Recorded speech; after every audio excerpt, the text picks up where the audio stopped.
张先生，这个什么问题咱先不追究，您说这还能补救吗？想补救的话倒是简单，简单，立风水柱，风水柱上雕刻龙的九子便可。妙啊！这是九鼎擎天，再续龙脉。张先生果然厉害。那还等什么？赶紧立风水柱！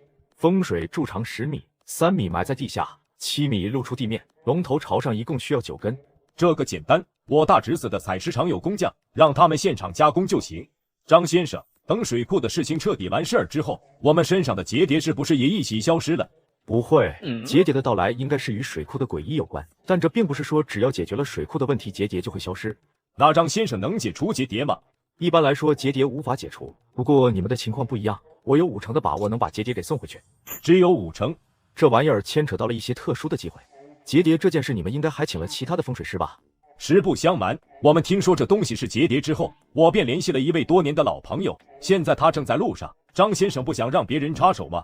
有些风水师自己做事情时不许其他同行插手，但对张晨来说，随便你找谁，只要不差钱就行了。有钱还不用干活，张晨开心还来不及。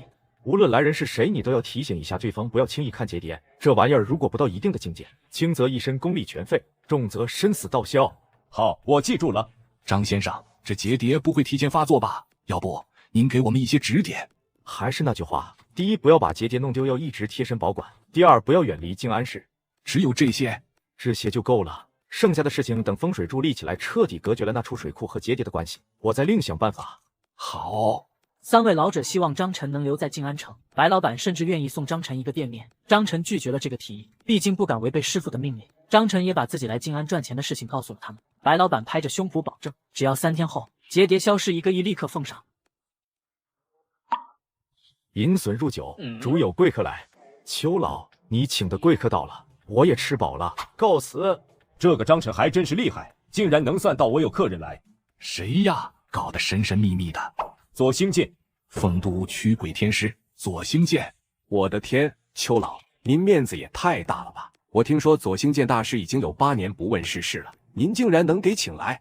我记得30年前，古城修建地铁的时候挖坏了一个古墓，古墓内一具尸体栩栩如生，结果当天晚上那个尸体竟然不见了。后来那个古城便开始闹僵尸咬人，据说那个僵尸可以伪装成普通人的样子混迹在人群中，短短半个月那个僵尸咬死了上百人。后来几个厉害的风水师联手想要抓那个僵尸，结果第2天那几个风水师的尸体便出现在了一条河里，全身焦黑。有人说僵尸已经成为了马，有火气，普通风水师根本不是对手。结果左星剑去了，一人一剑在众目睽睽之下直接把那个僵尸劈成了2半。我也记得有一次一个古庙被拆迁，结果古庙的地底跑出来了可怕的东西，同样是折损了10几个风水师，最后左星剑出手轻松降服。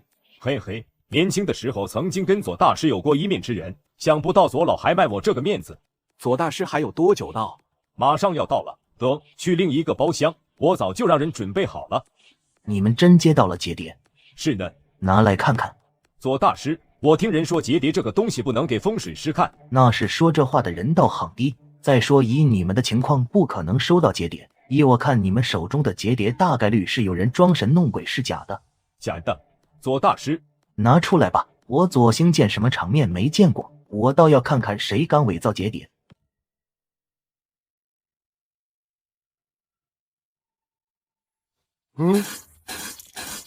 左大师，你怎么了？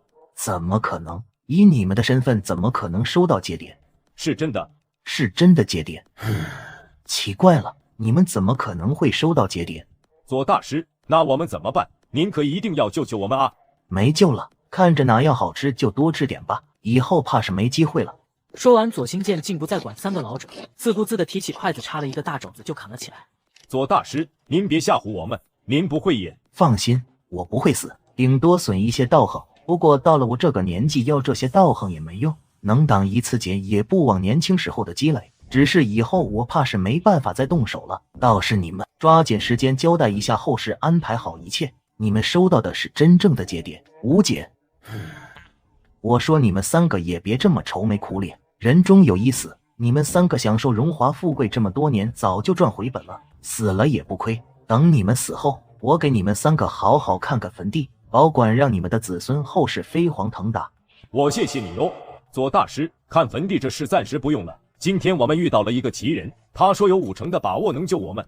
放屁，那肯定是骗子。劫谍的事情谁敢插手，那不是作死吗？既然你们相信那个人，那你们就去找他。正好我也没事，就在这里帮你们看看坟地。你们怎么不睡觉？等我回来斗地主。张晨，你是不是故意害我？怎么了？今天早上我去拜访客人的时候，你是不是说过不让我买水果？对呀，有问题吗？就是因为水果导致我今天没能见到木姐，你害惨我了，你知道吗？怎么害惨你了？你说来听听。思雨，你来说。今天早上去见客户，恰好遇到竞争对手，本以为谁买水果谁的事就会黄，于是小姐就买了几斤梨，假意跟那个竞争对手套近乎，还把自己买的那几斤梨送给了竞争对手。结果客户正好剧烈的咳嗽，特别想吃梨。那客户看到小姐两手空空，而另一人手中拿着梨，于是咱俩就被晾了一天。你特么还真是个大聪明，老子怎么跟你说的？你说不让我买水果。对呀，那你为什么还要买？我买了我又没送，我是把水果给了我的竞争对手。老子问你买没买，关键不是送不送。你这个智障，老子是看你今天有智慧撒股之相，绝对不能在瓜果类的东西上花钱，一旦在这方面花钱，当天的财气运气就会泄露干净。你压到好还想算计一下别人？但是既然是这样，你为什么不早提醒我？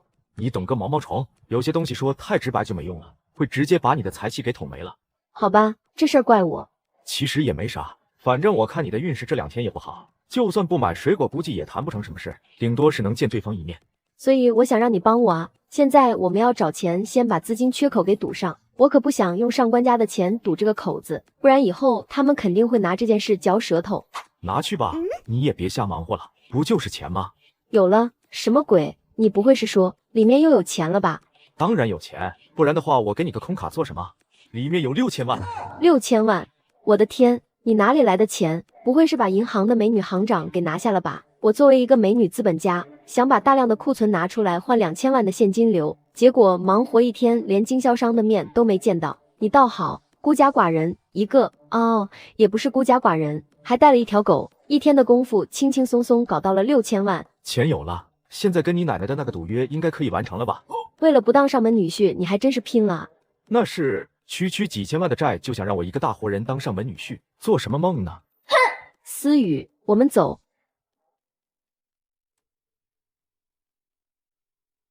张晨，坏了，出事了！出什么事了？你爷爷因为想跟别人老婆合葬，又挨揍了。你这人脑回路有问题吧？